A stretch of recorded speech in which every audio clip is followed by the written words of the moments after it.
최근 들어 한 가지 하나님 앞에 감사하는 내용이 있습니다. 그것은 뭐냐면 우리 교회에 나오는 어린아이들이 교회를 정말 좋아하고 사랑한다는 것입니다. 우리 어린아이들이 천진난만한 그 아이들이 부모님 따라서 또 할머니 할아버지 따라서 교회에 나오는데 너무너무 좋아해요. 로아가 엄마 아빠 따라서 교회에 오면 앉아서 저를 똑바로 쳐다보고 말씀을 듣습니다. 믿거나 말거나. 그런데 저는 그 아이의 눈과 눈이 마주칩니다. 그리고 찡얼거리지 않아요. 엄마 아빠하고 같이 예배를 끝까지 드립니다. 그리고 여러분 보시죠? 밥 먹을 때 또 밥 먹고 나서 뒤뚱뒤뚱 신발 자랑하면서 교회를 헤집고 다닙니다. 그런데 그 모습이 얼마나 예쁘고 사랑스러운지요. 지난주에는 하이파이브도 너무너무 잘해줬습니다.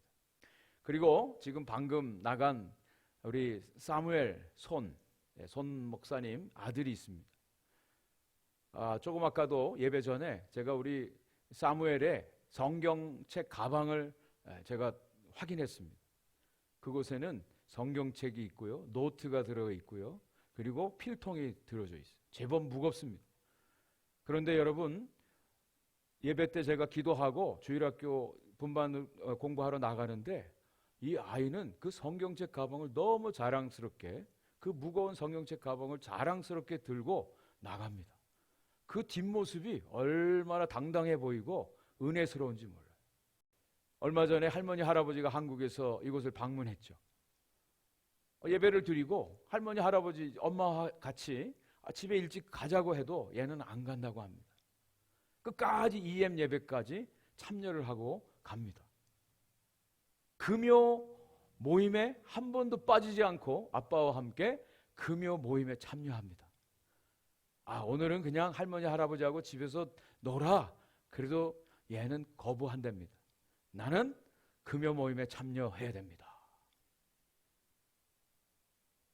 저는 그 이야기를 듣고 얼마나 감사했는지 몰라요. 또 우리 할머니 할아버지와 같이 매주 오는 우리 릴리하고 세미가 있습니다. 지난 주일날 우리 청지기 세미나가 거의 3시 반에 끝났습니다. 그런데 이 아이들이 얼마나 신나게 놀고 재미있게, 그 전주에는 땀을 뻘뻘 흘리면서 놀이터에서 놀고 집에 가자고 해도 잘 집에 가려고 하지 않는 그 모습을 보면서 참 좋다. 이 어린아이들이 이 교회를 사랑하고 머물고 싶어하는 교회, 너무너무 감사하다는 생각이 듭니다. 특별히 오늘 이 본문 말씀을 묵상하면서 제가 특별히 우리 교회를 생각하면서 하나님 앞에 감사를 올려드렸습니다. 지난주에 예수님께서 바리새인들의 말도 안 되는 질문을 받으셨죠. 예수님을 시험하기 위해서 이혼하는 것이, 이혼 증서를 써주는 것이 옳은 일입니까? 하고 도전적으로 질문했었죠. 그때 예수님께서는 이혼에 대한 말씀이 아니라 하나님의 창조의 본래 뜻, 결혼에 대한 의미를 말씀해 주셨어요. 그리고 오늘 본문 말씀이 이어지는데 오늘은 어린아이에 대한 비유를 말씀해 주고 있습니다. 작은 소동이 벌어졌습니다. 사람들이 예수님께 안수를 받기 위해서 어린아이들을 데리고 예수님께 왔어요. 그런데 제자들이 그것을 꾸짖고 금한 것입니다. 제자들로 인해서 작은 소동이 벌어진 것이죠. 우리가 사는 세상에서도 이런 모습들은 흔히 볼 수 있는 모습이에요. 우리가 아이들 참 좋아합니다. 사랑한다고 생각해요. 그런데 꼭 어른들이 필요할 때만 아이들 사랑해요. 보통 때는 귀찮아합니다. 놀아주지 않습니다. 그런데 꼭 필요할 때만 아이들 안아주고 데리고 노는 그런 모습들을 보게 돼요. 주님께서 이 아이들을 통해서 오늘 하나님 나라의 놀라운 비밀을 말씀해 주고 있습니다. 계속해서 우리가 마가복음을 묵상하는 가운데 포커스가 하나님 나라에 있다라고 하는 것을 여러분들이 감지하셨을 것입니다. 예수님은 계속해서 하나님 나라에 대해서 말씀하고 있어요. 하나님 나라의 비전을 선포해 주고 있어요. 하나님 나라의 비밀을 가르쳐 주고 있습니다. 여러 차례 예수님께서 어린아이들을 모델로 해서 하나님 나라에 대해서 말씀해 주셨는데, 오늘도 또 변함없이 이 어린아이들을 모델로 해서 하나님 나라의 비전을 말씀해 주고 있습니다. 단순히 어린아이들을 잘 케어해라, 어린아이들을 잘 보호해라, 잘 양육해라, 그런 뜻이 아니라 하나님 나라의 놀라운 비밀의 원리를 주님께서 말씀해 주고 있다는 것입니다. 그래서 저는 오늘 하나님 나라와 어린아이라고 하는 제목으로 말씀을 같이 나누려고 합니다. 가장 첫 번째로 하나님 나라와 이 세상 나라가 항상 갈등 관계 속에 있다라고 하는 것을 보여주고 있습니다. 13절, 14절 상반절을 제가 다시 한번 읽어드리겠습니다. 사람들이 예수께서 만져주심을 바라고 어린아이들을 데리고 오매 제자들이 꾸짖거늘 예수께서 보시고 노하시어 이르시되 어린아이들이 내게 오는 것을 용납하고 금하지 말라. 오늘도 역시 문제의 중심에는 제자들이 있는 거예요. 제자들이 늘 주님 말씀 듣고 배우고 주님과 함께하고, 물론 때로 주님이 명령하셔서 권능도 행하고 여러 가지 일들을 했어요. 그런데 제자들이 아직도 하나님 나라에 대해서 잘 이해를 못하는 거예요. 세상 나라 속에 속해 있습니다. 여러분, 저와 여러분들이 하나님을 섬기는데 하나님을 제대로 알지 못하고 성경 말씀을 제대로 이해하지 못하고 섬기면 사고칩니다. 사고나요. 우리가 정말 하나님을 섬기되 하나님을 바로 알고 섬겨야 돼. 하나님의 말씀을 온전하게 바르게 깨닫지 않으면 오히려 더 악한 일들을 할 때가 많이 있음을 깨닫습니다. 제자들은 자신들을 환영하지 않는다고, 영접하지 않는다고 저 사마리아 사람들에게 하늘에서 불이 내려서 저 사람들 죽이라고 그런 이야기까지 했습니다. 제자들은 자기들과 같이 다니지 않는다고 어떤 사람이 예수님의 이름으로 사역하는데 그들을 꾸짖고 금했다고 자랑스럽게 얘기했어요. 또 제자들은 지금 예수님께서 예루살렘을 향해서 십자가를 지시기 위해서 올라가는데 그들은 뒤에서 누가 크냐, 누가 예수님이 하나님 나라를 회복할 때 가장 높은 자리에 오를까, 이거 가지고 논쟁을 벌였어요. 오늘 본문에서는 제자들이 예수님께서는 그 어린아이들을 다 환영하고 맞아주시길 원하는데 그 아이들 귀찮다고 꾸짖고 내쫓는 그런 우를 범하고 있는 것입니다. 당시 유대인들은요, 어린아이들을 회당에 있는 랍비에게 데려가서 랍비를 통해서 축복 기도를 받는 것, 그것을 아주 영광스럽게 생각했습니다. 오늘 본문에도 부모들이 어린아이들을 데리고 예수님께 와서 기도를 받기 원했어요. 여기 어린아이라고 하는 이 단어가 파이디아라고 하는 단어가 쓰여져 있는데, 이 파이디아라고 하는 단어는 7살 미만의 어린아이들을 말합니다. 제자들의 이런 모습 속에서 제자들은 여전히 세속적인 세상의 가치관, 세상 나라 속에 속해 있어서 그 관점으로 모든 일들을 해석하고 자의적으로 행하는 모습들을 보게 돼요. 예수님께서 이 땅에 오셨을 때 마가복음을 처음 시작할 때 뭐라고 말씀하셨습니까? 때가 찼고 하나님의 나라가 가까웠으니 회개하고 복음을 믿으라. 하나님의 나라가 가까웠다고 분명히 말씀하셨어요. 그리고 예수님께서는 이 하나님 나라를 회복하기 위해서 당신의 길을 걸어가시는 거예요. 왜 예수님께서 그냥 말씀만 전하시면 되는데 왜 병자들을 고치고 왜 귀신들을 쫓아냈습니까? 이 귀신들을 쫓아내면 이미 너희 가운데 하나님의 나라가 임한 것을 너희들이 알라고 주님이 말씀하셨어요. 하나님의 나라 회복을 위해서, 하나님의 나라 통치가 이루어지는 것을 위해서 예수님께서 오셨고, 그것을 위해서 예수님은 예루살렘에서 십자가에서 죽으시고 부활하심으로 하나님의 통치가 이 땅에 이루어지는 것, 완성되진 않았지만 예수님의 재림으로 그 하나님의 나라가 완성될 것을 오늘도 말씀하시고 재림을 기다리라고 하나님의 백성들에게 도전하고 계십니다. 세상 나라와 하나님의 나라가 항상 갈등이에요. 제자들이 예수님의 말씀과 예수님이 하시는 사역을 이해하지 못하는 이유가 바로 여기 있습니다. 그들은 세상 나라에 속해 있어요. 세상의 가치관 가운데 있어요. 그런데 예수님은 하나님의 나라라고 하는 놀라운 하나님의 구속의 역사 가운데 그 일들을 수행하고 계세요. 여러분께 도전드리고 싶어요. 여러분들은 주님을 믿는다고 하는데 여전히 세상 나라 속에 속해 있습니까? 아니면 주님의 통치 가운데 사시는 하나님 나라의 백성으로 살고 계십니까? 아주 중요합니다. 하나님의 나라를 이해하는 거예요. 하나님의 나라를 우리가 받아들이고 하나님의 나라 가운데 우리가 살아가는 거예요. 예수님께서 하시는 일이 3년 반 동안 제자들에게 무엇을 하셨느냐? 제자들의 가려진 눈을 열어주시는 거예요. 세상 가치가 아니라, 세상 나라가 아니라 하나님 나라의 원리와 통치로 그들의 삶을 이끌어 가시는 거예요. 제자들이 왜 이 어린아이들이 오는 것을 금하고 꾸짖었을까요? 첫 번째로 그 당시의 사회적 인식이 그랬습니다. 당시 유대 사회에서는 어린아이들은 하찮은 존재, 별 볼 일 없는 존재예요. 도움이 안 되는 존재예요. 노동력이 없습니다. 쓸데가 없어요. 부모의 부속물이에요. 부모의 소유물이에요. 그래서 카운트에도 들어가지 않는 것이 바로 어린아이들입니다. 당시의 사회적인 인식이 그렇다는 것이죠. 고대 사회에서는요, 어린아이가 태어났을 때 마음에 안 들면 갖다 버려도 처벌받지 않았습니다. 자기 자식을 노예로 팔아버릴 수 있는 권한이 부모에게 있었습니다. 성적인 학대와 체벌을 해도 아무런 법의 저촉을 받지 않았습니다. 사회학자들에 의하면 실제적으로 여러분, 이 민중이라고 하는, 시민이라고 하는 의식이 깨어난 시점이 18세기입니다. 시민혁명을 통해서. 또 여성의 참정권을 통해서 여성이 발견되어진 것이 19세기입니다. 어린아이들 인권이라고 하는 말이 이루어진 것이 20세기에 들어와서입니다.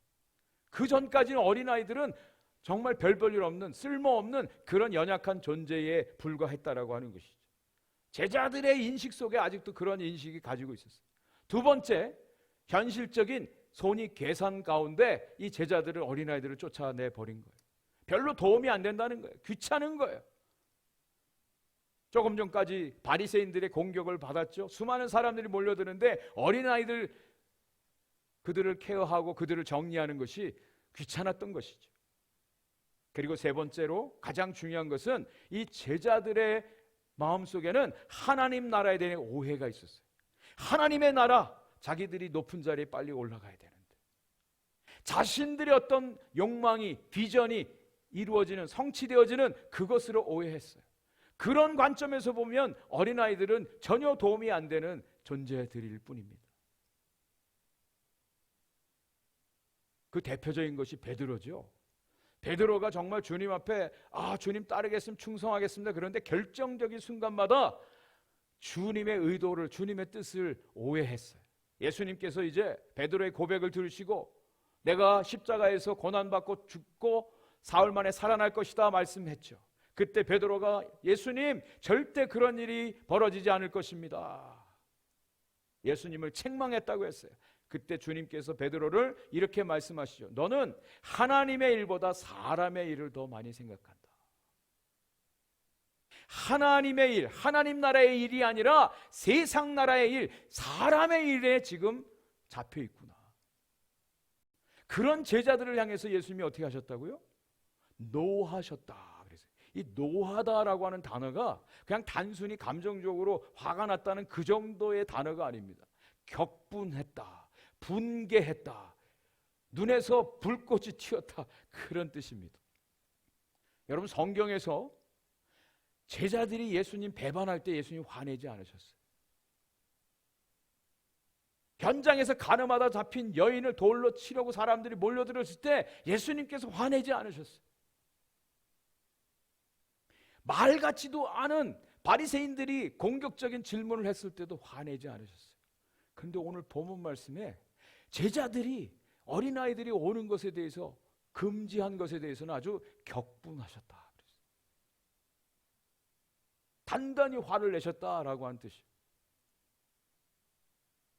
왜 주님께서 그런 화를 내셨을까요? 분노하셨을까요? 여긴 이유가 있어요. 마가복음 9장 36절 37절 말씀을 보니까요, 어린아이 하나를 데려다가 그들 가운데 세우시고 안으시며 제자들에게 이르시되 누구든지 내 이름으로 이런 어린아이 하나를 영접하며 곧 나를 영접하며 누구든지 나를 영접하면 나를 영접하는 것이 아니요 나를 보내신 이를 영접함이니라. 제자들이 열심히 누가 크냐 이거 가지고 논쟁을 벌이고 다툴 때 예수님께서 어린아이 하나를 데려다가 이런 말씀을 하셨어요. 어린아이를 영접하는 것이 곧 나를 영접하는 것이다. 이 작은 자 하나를 영접하는 것이 곧 나를 보내신 하나님을 영접하는 것이다. 어디에 이 말씀이 기록되어 있다고요? 마가복음 9장에. 지금 오늘 본문은 마가복음 10장이에요. 한 장도 되기 전에, 얼마 되지도 않았는데 여전히 제자들은 세상의 관점 속에서, 세상 나라 가운데서 행하고 있는 모습, 그 모습을 보고 주님께서 분노하셨다라고 하는 거예요. 그러면서 주님께서 하시는 일은요, 또다시 그러한 제자들의 눈을 뜨게 하는 거예요. 하나님 나라의 비전을 말씀해 주시는, 하나님 나라의 비전을 보여주시는 거예요. 수도 없이 주님께서 계속해서 하시는 일이 바로 이 하나님 나라의 비전을 갖도록 제자들을 양육하신 일이었어요. 저는 신앙에 성숙하다, 신앙 성숙이라고 하는 것이 바로 이와 같다고 생각이 되어집니다. 신앙이 성숙하다라고 하는 것은 세상의 관점에서 세상 나라에 속해 살다가 이제는 하나님 나라의 백성으로, 하나님 나라의 가치관으로 바뀌어가는 것, 하나님 나라의 비전을 갖는 것, 하나님 나라의 백성답게 살아가는 것, 그것이 신앙의 성장이요, 신앙의 성숙이라고 하는 것. 그저 우리가 교회 오래 다녔고 어떤 직분을 가졌다가 아니라 정말 하나님 나라의 비전을 가지고 하나님 나라의 그 비전을 위해서 우리의 삶을 드리는 것. 저와 여러분들이 이민 생활 가운데 어땠습니까? 처음 미국에 와서 얼마나 우왕좌왕 많은 혼란 가운데 실수투성이었습니까? 문화를 잘 이해하지 못하고 언어도 안 되고 여러 가지 갈등 속에, 실수 속에, 그러면서 미국 생활에 적응해 가지 않았습니까? 지금은 이제 편하게 미국 생활 나름대로 생활하면서 우리가 살고 있어요. 바리새인들은 예수님을 시험하기 위해서 공격적인 질문을 했죠. 제자들은 하나님 나라의 비전도 알지 못하고 주님의 하시는 일을 방해했죠. 여러분, 바리새인이나 제자나 뭐가 다르게 있을까요? 똑같지 않아요? 그런 제자들을 향해서 주님께서 계속해서 하나님의 나라의 비전들을 가르쳐 주시는 거예요. 우리가 이민을 하거나 선교사로 나아갈 때 반드시 거쳐야 될 것이 바로 훈련이라고 하는 것을 거칩니다. 제가 엘살바도르 갔을 때 거기에 스페니시권에 있는 선교사 30여 명이 3달 동안 모여서 선교 훈련을 하시더라고요. 그들이 이 팬데믹 어려운 가운데 그렇게 열심히 훈련을 해요. 왜? 선교지에 가서 그 나라 문화, 또 그 나라의 모든 복음을 전하는 여러 가지 일들을 위해서 미리 훈련을 하는 거예요. 우리 강대성 강미 선교사님이 가야나에서 잘 살고 있다고 사진을 보내왔죠. 가야나의 길거리에서 저렇게 음식을 먹는 사진을 보내왔어요. 저분들이 저렇게 가야나에 가서 지금 다시 사역하는 것은 열심히 준비하고 훈련하고, 적응 훈련을 하고, 그러니까 가서 기쁨으로, 감사로 그 일들을 감당하고 있는 것이죠. 또 중요한 것이 있어요. 우크라이나 사람들이 끝까지 우리가 나라를 지키겠다. 어린 아이들도, 백발의 할머니들도 나라를 지키기 위해서 훈련받고 모여들더라고요. 내가 누구인지, 우리가 누구인지, 오늘 나는 어떤 존재로 살아가고 있는지, 나의 정체성은 무엇인지, 그것을 분명히 알고 우리가 오늘도 하나님 나라의 가치관을 가지고 하나님 나라의 비전을 우리 가운데 받아들이고 그것을 훈련하는 것, 그것이 신앙의 여정입니다. 예수님께서 이 하나님 나라 시민의 모델로 어린아이를 이제 사용하십니다. 어린아이들이 오는 것을 금하지 말라고 하시면서 그 어린아이들에 대해서 말씀하세요. 14절 15절 말씀입니다. 같이 한번 읽어보겠습니다. 시작. 예수께서 보시고 노하시어 이르시되 어린아이들이 내게 오는 것을 용납하고 금하지 말라. 하나님의 나라가 이런 자의 것이니라. 내가 진실로 너에게 이르노니 누구든지 하나님의 나라를 어린아이와 같이 받들지 않는 자는 결단코 그것에 들어가지 못하리라. 이것은 어린아이들이 하나님 나라에 들어간다, 천국에 들어간다, 그런 뜻이 아닙니다. 어린 아이 같이 되지 않으면, 어린 아이 같이, 어린 아이를 모델로 하나님 나라의 비전을 설명하고 있는 거예요. 비유법에는 은유와 직유법이 있어요. 오늘 이 말씀은 직유법입니다. 직유. 마치 내 마음은 호수와 같다, 내 마음은 호수다 그러면 내 마음이 호수가 아니라 호수처럼 잔잔하고 맑다, 그런 뜻이죠. 예수님께서 하나님의 나라에 대해서 말씀하시는데 어린아이를 비유로 말씀하고 있어요. 하나님의 나라는 이런 자들의 것이니라. 이것은 하나님 나라 백성의 지위, 자격을 말씀하는 거예요. 또 하나님 나라를 어린아이 같이 받들지 아니하면 결단코 들어갈 수 없다. 이것은 하나님 나라 백성의 특성, 성품을 말씀하고 있습니다. 어린아이들에 대해서 인식의 변화들이 많이 있었죠. 고대 사회는 어린아이들에 대해서 별로 중요시 여기지 않았어요.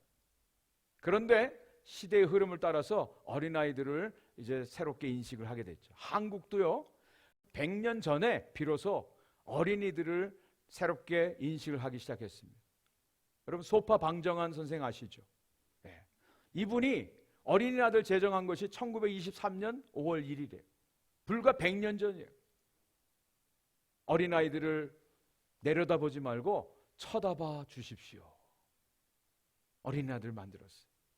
유명한 그리스의 철학자 소크라테스에게 제자들이 와서 부탁을 했습니다.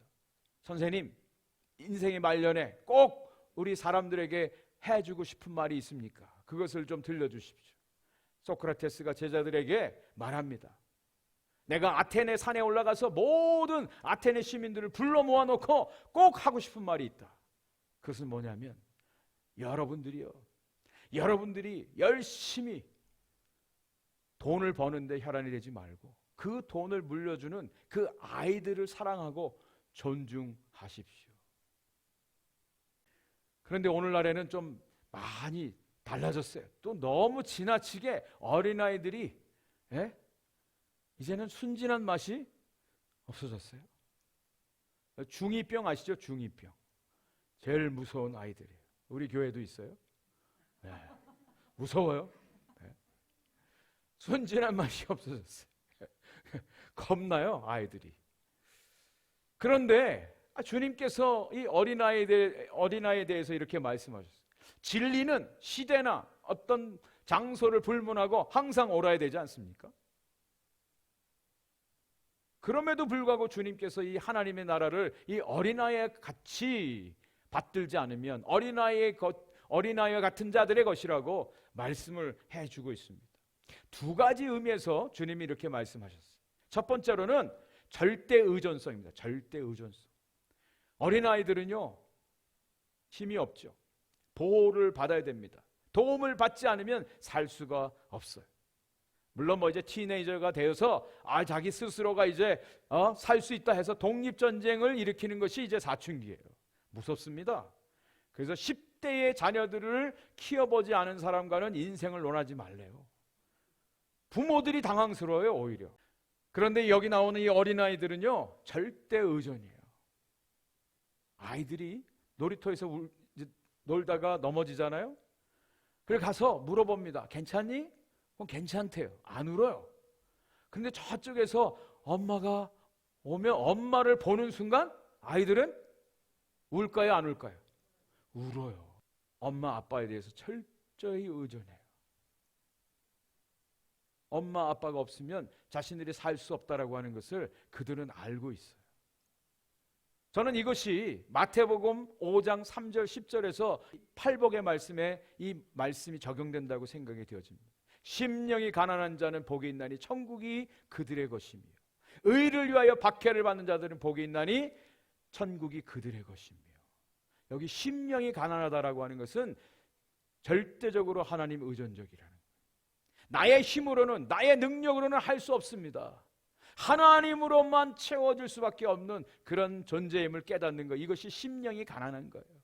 세상에 어떤 것, 내가 의지하고 내가 바라는 것, 나의 것, 이것으로 채워지지 않는 오직 하나님으로만 채워지는 것, 이것이 심령이 가난한 자예요. 이런 사람들에게 천국이 복으로 임합니다. 하나님의 의를 위해서 박해를 받는 사람들이 복을 받은 사람. 하나님을 위해서, 하나님만을 위해서 온전히 삶을 드리는 사람의 모습이죠. 두 번째로 이것은 지위를 말합니다. 어린아이는 지위, 작은 자예요. 아까 말씀드린 대로 당시의 어린아이는 여자와 함께 가장 연약한 존재예요. 가장 낮은 계층의 사람들입니다. 전쟁이 일어나면 가장 피해를 보는 사람들이 어린아이와 여자들. 어린아이는 무력하고 천한 사회적 지위를 가지고 있어요. 종속되어질 수밖에 없는 그런 존재입니다. 이런 사람들은요, 자기 힘으로는 살 수가 없어요. 생존이 안 돼요. 그래서 누군가 도움을 받아야만 돼요. 은혜를 사모해요. 사랑을 받지 않으면 살 수 없는 그런 존재임을 깨닫습니다. 가장 낮은 자들, 가장 소외된 자들, 가장 연약한 자들, 이런 자들이 바로 어린아이 같은 자들이라고 하는 거예요. 저는 지난 한 주간 아침마다 묵상하면서 누가복음 16장에서 이 의미를 깨닫게 되었어요. 누가복음 16장에 부자와 나사로의 비유가 나오죠. 부자는 호의호식하다가 죽어서 음부 심판의 자리에 들어갔습니다. 나사로는 부자의 집 대문에 헌대투성이로 살다가 아브라함 품에 안겼어요.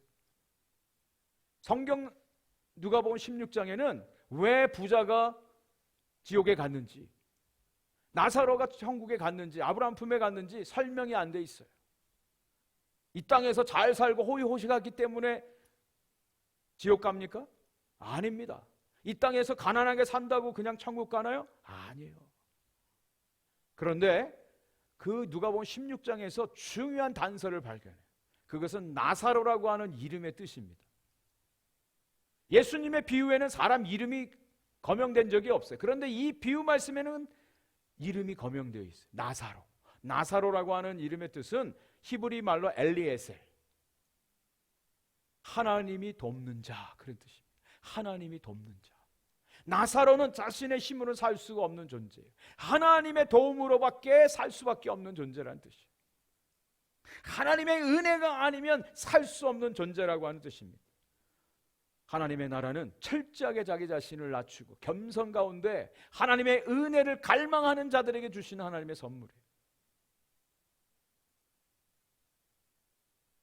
주님께서 어린아이와 같이 받들지 아니하면, 여기 받든다라고 하는 단어는 데코마이라고 하는 단어인데요, 이것은 receive, 받는다, 영접한다, 그런 뜻이에요.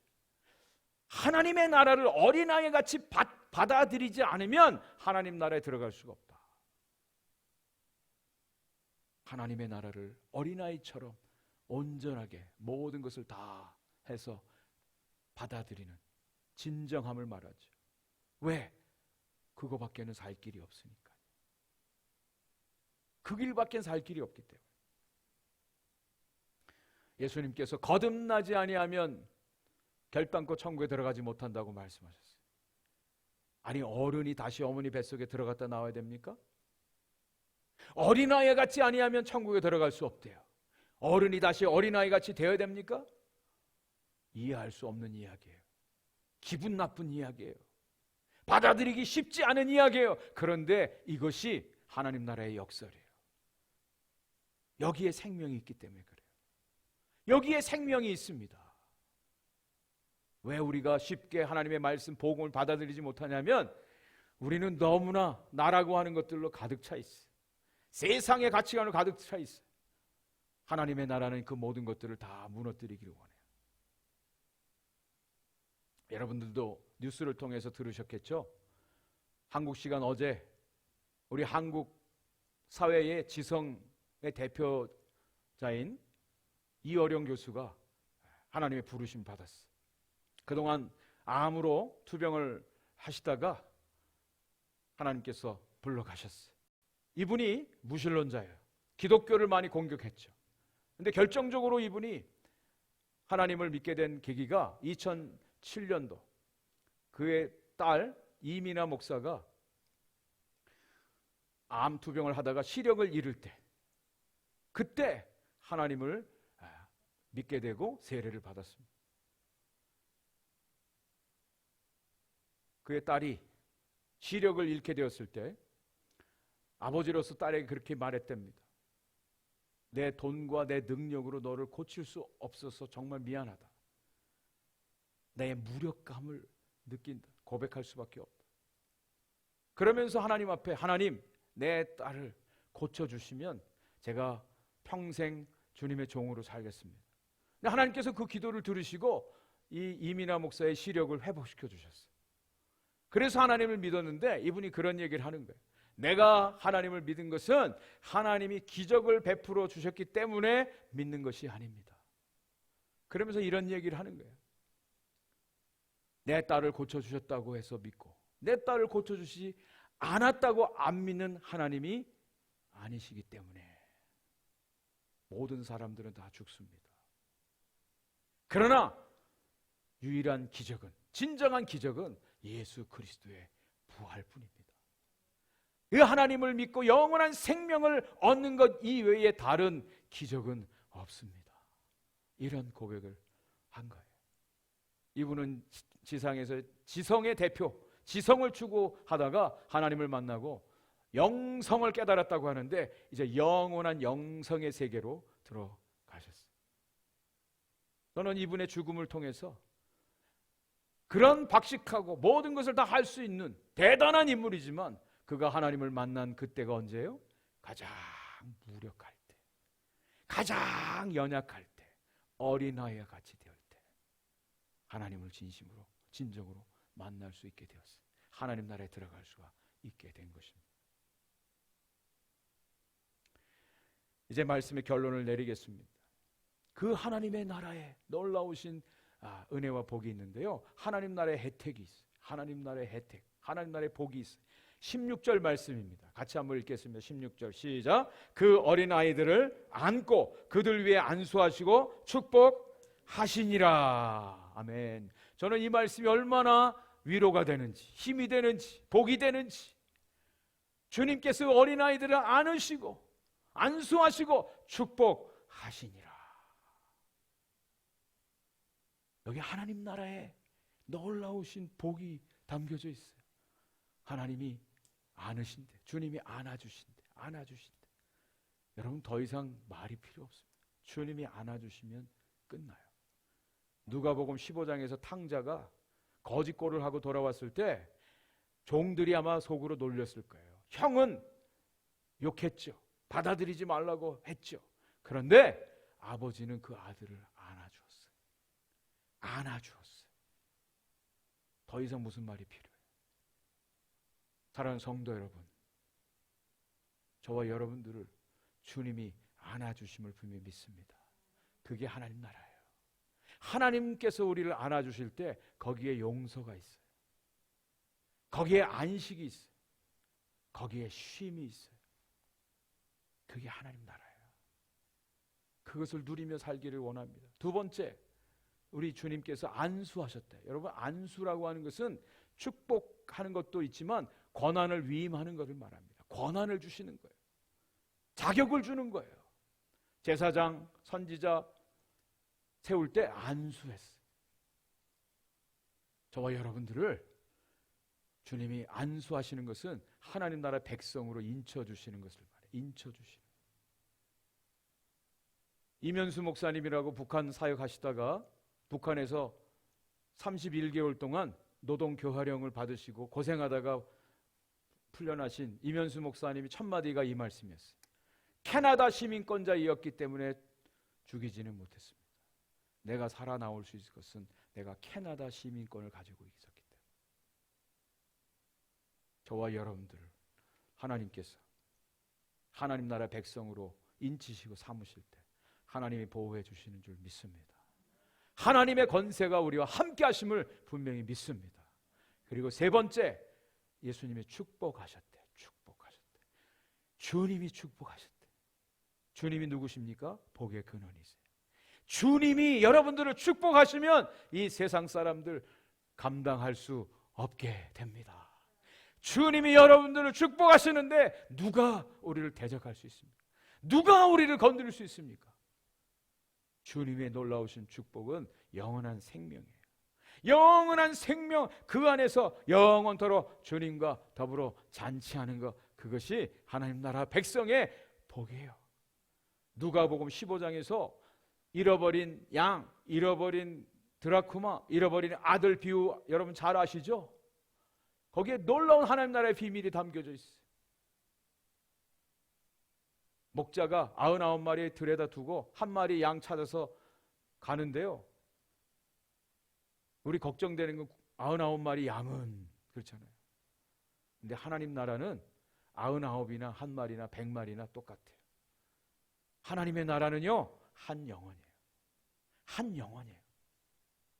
여러분 한 분 한 분이 하나님 나라의 가장 고귀한 존재예요. 근데 거기에 그렇게 되어 있어요. 찾아낼 때까지 찾으신다. 찾을 때까지 찾으신대요. 하나님이 하시는 일. 그리고 마지막에 어떻게 해요? 잔치가 벌어져요. 잔치가 벌어져요. 하나님의 나라는 잔치입니다. 잔치예요. 저는 그래서 그것을 우주적 기쁨이다, 그렇게 표현하고 싶어요. 우주적 기쁨. 하나님께서 우주적 기쁨을 오늘도 저와 여러분들 가운데 회복시키시고 나타내 보여주시길 원합니다.